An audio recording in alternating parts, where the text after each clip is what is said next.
So, no introduction today. Still follow me on Twitter and Instagram, all my links and everything else entry just in case this channel gets shut down or any other sad stuff.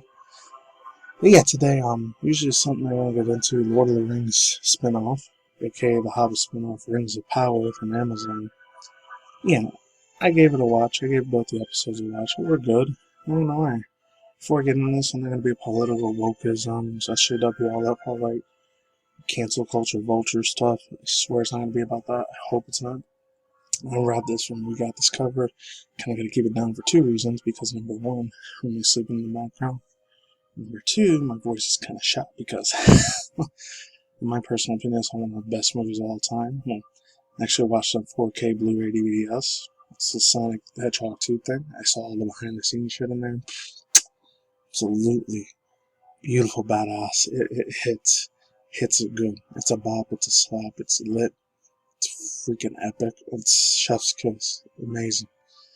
I'm glad I saw a 4K Blu-ray DVD. That's awesome. Even though I was still getting off that high from 2 weeks ago when I saw Dragon Ball and what was it called? Dragon Ball, whatever it is. And Dragon Ball Superhero that had the super androids. The last best movie I saw during the summer. I'm actually gonna watch another one, but then it has like a lot of adoptiveness, like sort of like stuff for Democrat, Republican stuff I'm not gonna get into.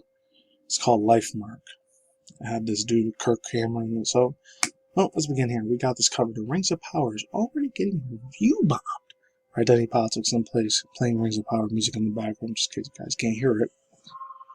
So it says, it's from We Got This Covered. I don't know who the person that wrote this, but the credit is doing. It said, Lord of the Rings, Rings of Power has premiered on Amazon Prime with the first 2 episodes giving us an excellent indication as to what the story will be about in broad direction as it was going. We'll reserve our full judgment for these people here. We got this covered, so I'm probably going to disagree with 2 things on it. Until after the first season is wrapped up, but so far we read that the critics that are stumped us about the elegant show feels broadly in line with Tolkien's original story and themes. Naturally, individual opinions will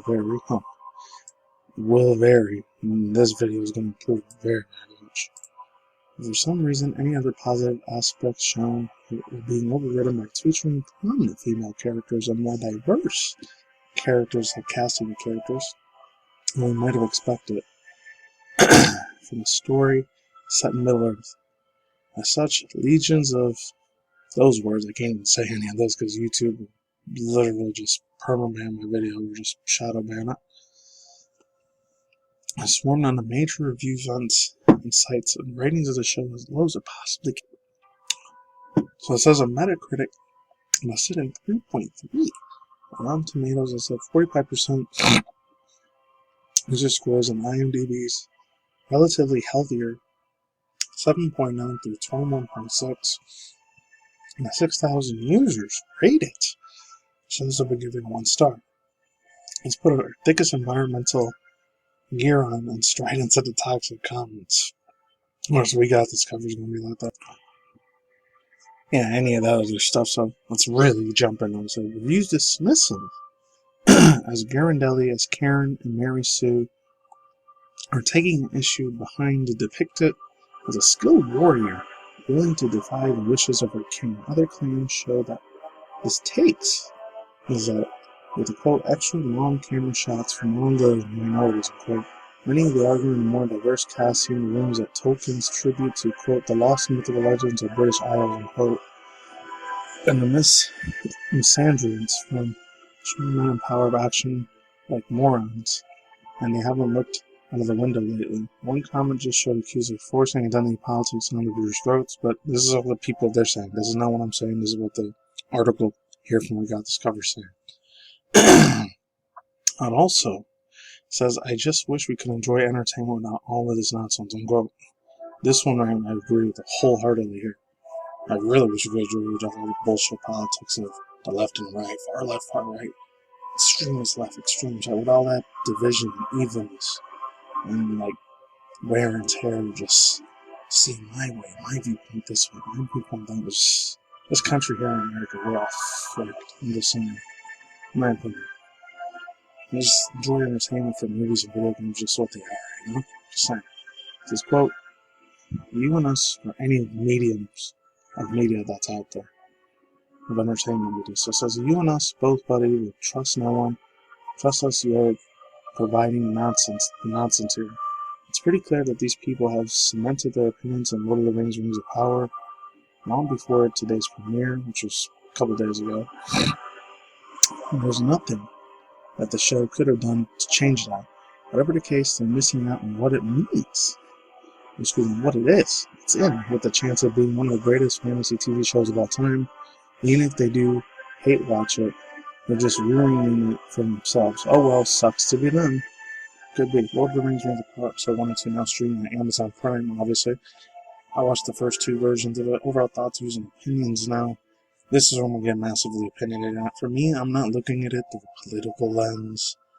Oh, this side versus that side. One side's better than the other. Which side of the aisle that you stand on? I could give 2 squirts of piss a rat's booty hole. Done Beatles crap about that. To me, I see it in another way. I'm not trying to be overly religious and everything. Some people might unsubscribe after hearing this. It is what it is. If you're brand new here, please subscribe though. I'm gonna say it very often. I will say this. I look at it through a biblical sort of standpoint. It's kind of like the Elvian people, the Elvish people. Like, this is how I saw all the Lord of the Rings person. For me, I'm occasional. I'm a normie fan. I'm a normie masses sheep fan when it comes to stuff like Lord of the Rings. Any of this European mythical fantasy, mythology sort of stuff.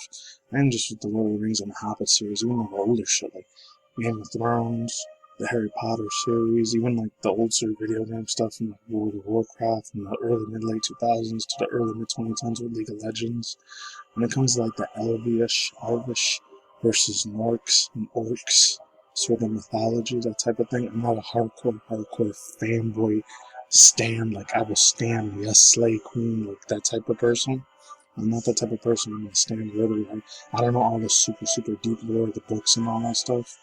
And if you're talking to me about the old school anime stuff, like I've been dedicated to for years since I was like a 90s kid, like the old school Pokemon anime series, the old school Dragon Ball Z, Dragon Ball GT anime series, the old school Star Wars shit. Now, if you're talking to me about that, I know all the lore. I've read almost all the comics. I got almost all the books. I got some of the TCGs for Dragon Ball Super, Dragon Ball Z, and Dragon Ball GT, and the old school Pokemon stuff. I still got all that. Man, if they were to change that sort of thing, this is the thing. After Generation 6 with Kalos, and especially Gen 7, when they did with Pokemon and Sun and Moon Ultra Moon, I stopped watching the anime. I completely dropped it because I didn't like the art style. It was complete, to me, it was shit. This is all to me, in my perspective, my own personal humbleized opinion, not to be hatred or bigoted about it, but that one's screwed up. And then a little bit of the Dragon Ball Z, and the reason I didn't do the one for the South and the Orange Piccolo, the reason I did not decide to do a movie review on it, because the ending was cool. Like 65% of the movie, 60% of the story was kind of shit. The storyline was really, my personal opinion was just garbage, complete fucking crap. It was not good. The animation, the 3D animation was amazing, it was good. I loved it for that part. I loved it that they showed older characters, reintroducing them again and all that stuff. But for me personally, it didn't make the cut, man. It did not make the cut. The story-wise, it was really bad. And then they brought the thing to Cell, like, Cell Max's design was cool, but they just put him as almost perfect Cell. I'm not perfect, kind of the older, weaker version Cell. They just made him to a big giant Godzilla King Kong thing. I wasn't feeling that so much. I like the orange Super Saiyan Piccolo they put in there. And sidetrack, in the old school Yu-Gi-Oh! Anime. I know all about those lures. I know all about those stories. I know all about that anime manga universe for Yu-Gi-Oh!, Pokemon, Dragon Ball Z, Dragon Ball Super, Star Wars shit.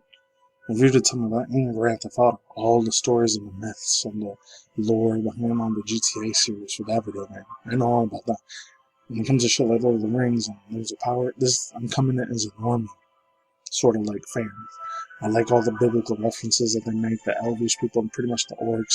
They're pretty much, alien demon things. That's really what that is. I just sugarcoat it to orcs and evil gargoyles, warlock things, that's just how I've always seen it. And then the good ones, and there's the humans and the elves, and pretty much to me personally, they They look like these angelic, beautiful beings from heaven, from the God above, Abba the Father, you know. They're the really, really, really good, beautiful, elegant. I love all the overworld environment shit. To me, I literally feel like I'm in another universe with Lord of the Rings, Rings of Power. For me, I know a lot of hardcore, old school JT Tolkien fans, and how I thought. I didn't grow up reading all the books. I didn't grow up all the lore of the novel. I'm just coming in as like a movie fan.